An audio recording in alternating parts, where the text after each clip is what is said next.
दोस्तों काफ़ी महत्वपूर्ण वीडियो है। ये सभी छात्रों के लिए पर्सनल वीडियो हो सकता है। आगे आप लोग समझ लेंगे। अभी बेल्ट्रॉन के जितने भी कैंडिडेट होंगे, नए एवं पुराने, सभी के लिए काफ़ी महत्वपूर्ण वीडियो है। इस वीडियो में आप लोग को सभी जानकारी मिलने वाले है कि बेल्ट्रॉन से जो पहले से कर्मचारी कार्यरत है, क्या इन लोग को अब जॉब जो है समाप्त हो जाएंगे, और जो नए में ज्वाइन करेंगे तो आगे आप लोग समझ लेंगे कि आगे की प्रोसेस से आप लोग को जो गुजरना पड़ेगा तो क्या उसमें आप शामिल होंगे, आगे आप लोग समझ लेंगे। देखिए लगातार हम आप लोग को आए दिन जानकारी देते आ रहे हैं कि जो सूचना प्रौद्योगिकी विभाग से नियमावली बनाए गए थे, उस नियमावली में बेल्ट्रॉन को बाहर कर दी है।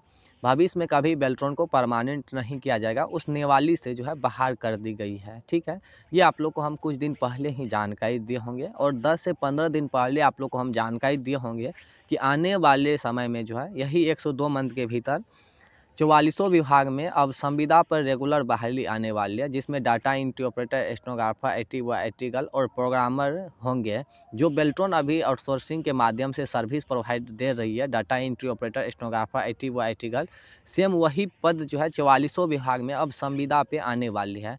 44 विभाग का अब अगर डाटा एंट्री ऑपरेटर, स्टेनोग्राफर, एटिकल, प्रोग्रामर की ज़रूरत होगा तो वो पद जो है सृजित कर देंगे कि हमको इतने मानव बल की आवश्यकता है, तो वो सभी अपना 44 विभाग जो है पद सृजित करेंगे, और वो अपना टेंडर जो है एसएससी को दे देंगे कि भैया इस पे जो है हमको इतने पदों पे जो है एग्ज़ाम लेकर के हमको कर्मचारी आपूर्ति कर दें। ठीक है, तो वो जो है संविदा कर्मचारी कहलाएंगे। अगर आप एसएससी से एग्ज़ाम दे के अगर आप उस पर जॉब लेते हैं तो वो संविदा कर्मचारी कहलाएंगे। बस शर्त यहाँ पे ये है कि अभी बेल्ट्रॉन से जो पहले से कार्यरत थे, क्यों नहीं बिहार सरकार वही विभाग में सेवा समायोजन कर दे।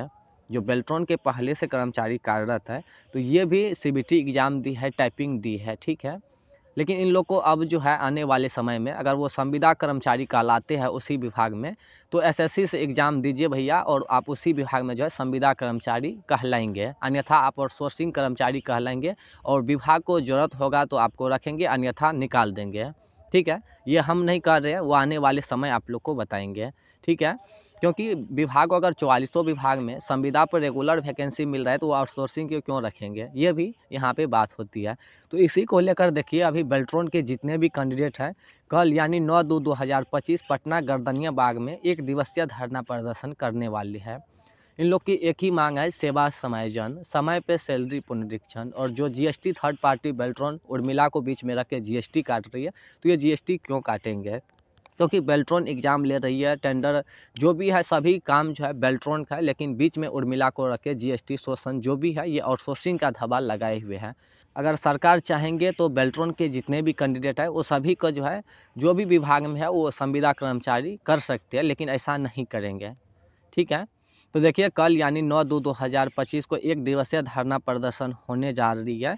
अगर आप लोग जॉब को सुरक्षित रखना चाहते हैं भविष्य में, तो आप जो है कल यानी 9/2/2025 को 1 दिवसीय धरना प्रदर्शन में शामिल होकर के अपनी जो भी जॉब है वो सिक्योर करना चाहते हैं, तो यहाँ पे समझ लेंगे। सूचना प्रौद्योगिकी विभाग को भी अवगत करा दी गई है, और थाना अध्यक्ष से भी परमिशन मिल गया है। जो भी प्रक्रिया है वो सभी कंडक्ट हो गया है। कल यानी समय है आप लोग का, जो डाटा एंट्री ऑपरेटर, स्टेनोग्राफर, एटिकल प्रोग्रामर होंगे, आप लोग को जो है काफ़ी संख्या में कल यानी पटना गर्दनिया बाग आनी है, और इस आंदोलन को सफल बनानी है।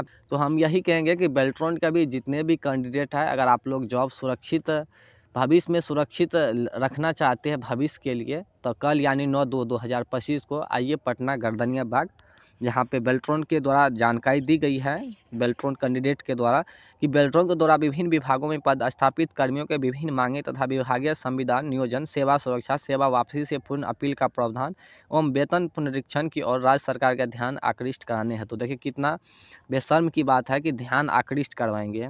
जो सरकारी विभाग में काम कर रहे हैं तो सरकार को नज़र नहीं है, जो कैंडिडेट जो है उनको ध्यान आकृष्ट करवाएंगे, ये आप लोग समझ सकते हैं। बाकी यहाँ पे देखिए निर्देशानुसार उपयुक्त विषय के प्रसंग में कहना है कि बेल्ट्रॉन के द्वारा आउटसोर्सिंग के माध्यम से राज्य सरकार के विभिन्न विभागों कार्यालय में संविदा के आधार पर कार्यरत कर्मियों के विभिन्न मांगे तथा विभागीय संविधान नियोजन, सेवा सुरक्षा, सेवा वापसी से पूर्ण अपील का प्रावधान एवं वेतन पुनरीक्षण की ओर राज्य सरकार का ध्यान आकृष्ट कराने हेतु दिनांक 9/2/2025 को आहूत 1 दिवसीय सांकेतिक धरना प्रदर्शन के आलोक में कानून व्यवस्था बनाए रखे जाने के संबंध में आवश्यक कार्यवाही की कृपा की जाए।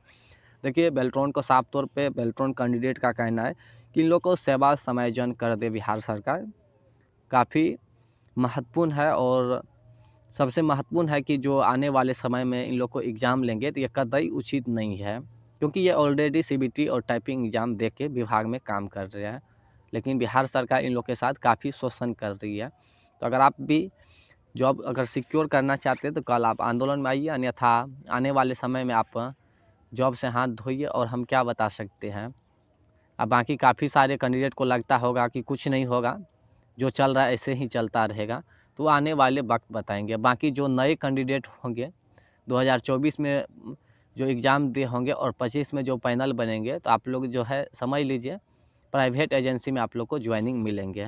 ठीक है, बाकी हम वीडियो को यहीं से समाप्त करते हैं, बाकी इस क्लिप को आप लोग सुन लेंगे। नमस्कार, मैं रुकैया बेगम, गृह जिला पूर्णिया। जैसे कि हम सभी लोग जानते हैं हम लोग के साथ ऑफिस में क्या हो रहा है। आए दिन कोई ना कोई भी ऑफिसर आते हैं, कोई भी ऑफिस स्टाफ, तो हम लोग को आउटसोर्सिंग बोल के धमकाते हैं, कुछ भी बोल देते हैं आके। तो वैसे सब कोई जानते ही हैं ऑफिस में हम लोगों का क्या वैल्यू है। चपरासी से भी हम लोग नीचे हैं, देखा जाए तो चपरासी लोग भी हम लोग को कुछ भी बोल देता है, मतलब कुछ मतलब ही नहीं है। बेल्ट्रॉन के कर्मचारी हैं हम लोग, डबल एग्ज़ाम पास किए हैं, उसके बाद भी हम लोग की ज्वाइनिंग होती है, उसके बाद भी ऑफिस में हम लोगों के साथ ऐसा व्यवहार किया जा रहा है। क्या ये सही है? तो ये सारी बातों को ध्यान में रखते हुए, और जो सरकार जो अभी नया लेटर इशू किया है कि हम लोग को संविदा में आने के लिए फिर से एग्ज़ाम देना पड़ेगा। अरे भाई, क्यों बार बार एग्ज़ाम देना पड़ेगा, जबकि हम लोग 2 बार एग्ज़ाम दे चुके हैं। जितना सरकारी एग्ज़ाम होता है सरकारी नौकरी में, हर प्रोसेस को हम लोग फॉलो किए हैं, उसके बावजूद भी हम लोग एग्ज़ाम क्यों दें, वो भी संविदा में आने के लिए, ना कि परमानेंट में। तो हम लोग क्यों एग्ज़ाम दें? जो एग्ज़ाम बिना एग्ज़ाम के जो लोग आते हैं उसको परमानेंट किया जाता है या उसको संविदा में कर दिया जाता है, और हम लोग एग्ज़ाम देने के बावजूद भी हम लोग को संविदा में रखा है। ऐसा क्यों? क्योंकि हम लोग में एकता नहीं है, संविदा में नहीं, सॉरी, आउटसोर्सिंग में रखा गया है। हम लोग में एकता नहीं है, जिसके कारण हम लोग को सरकार भी शोषण कर रहा है। सरकार तो कर ही रहा है, उसके बावजूद हम लोग को ऑफिस में एक ऑफिसर से लेकर सारे लोग, एक प्यून तक हम लोग पे शोषण कर रहा है। तो ये सब चीज़ को ध्यान में रखते हुए मैं सभी महिला डाटा एंट्री ऑपरेटर एंड तमाम डाटा एंट्री ऑपरेटर से अपील करती हूँ कि कृपया करके 9 तारीख को आए, 9 फरवरी 2025 को गर्दनी बाग पटना में 100% ज़्यादा से ज़्यादा संख्या में आए और अपने धरना कार्यक्रम जो है गर्दनी बाग में उसको सफल बनाएं। उसके लिए सबको एक होकर लड़ना ही होगा। अगर हम लोग नहीं लड़ेंगे तो वो दिन जल्द ही आ जाएगा कि हम लोग को बाहर का रास्ता भी दिखने को मिलेगा। क्योंकि हम लोग को मालूम है भाई कि हर दिन तो पूरे दिन तो ऑफिस में ही रहते हैं ना, घर में आने के बाद तो इतना थकावट होता है, इतना काम कराता है कि पढ़ने का तो टाइम नहीं मिलेगा। तो स्वाभाविक सी बात है कि हम लोग एग्ज़ाम कैसे पास कर पाएंगे। एग्ज़ाम नहीं पास कर पाए तो हम लोग को घर का रास्ता दिखना पड़ेगा।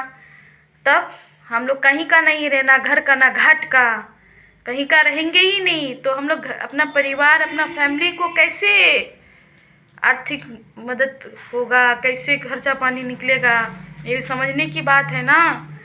तो इसलिए अब सभी डाटा एंट्री ऑपरेटर से मैं अपील करती हूँ, प्लीज़ आप सब लोग 100% में जितने भी कार्यालय में कार्यरत हैं सभी लोग जाएं वहाँ पे और ज़्यादा से ज़्यादा संख्या में सब आए।